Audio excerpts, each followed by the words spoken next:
આવો કોઈ સાદરૂપનો દાખલો પરીક્ષામાં પૂછાય તો વિદ્યાર્થી શું ભૂલ કરશે? તો કે અહીંયા છે 3 ની 9 ઘાત, 3 ની 9 ઘાત, 3 ની 9 ઘાત, એટલે વિદ્યાર્થી કહેશે 3 ને 3 6 ને 3 9, 9 ની 9 ઘાત. યસ, પણ ના, કોઈ પણ વસ્તુ 3 વખત જ્યારે રિપીટ થાય તો માત્ર એનો સરવાળો નથી થતો. તો લખાય કેમ? તો કે ભાઈ માની લો કે ખાલી જો 3 છે એ 3 વખત હોત તો 3 6 ને 9 એટલે હું આને 3 ગુણ્યા 3 આ રીતે લખી શકું. તો અહીંયા ખાલી 3 નથી, સાથે સાથે ઉપર 9 ઘાત છે, તો આ જ રીતે લખાય, 3 વખત લખાય પણ 3 ની 9 ઘાત.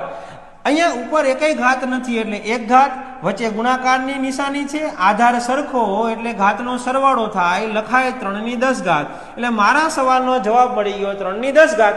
પણ ઓપ્શનમાં ક્યાંય 3 ની 10 ઘાત દેખાતી નથી.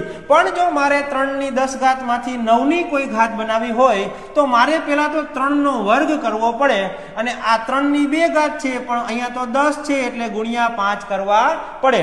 3 નો વર્ગ 9 થશે અને કેટલી ઘાત બાકી રહેશે? 5. એટલે મારા સવાલનો સાચો જવાબ મળી ગયો 9 ની 5 ઘાત. આવો જ બીજો દાખલો તમારા માટે.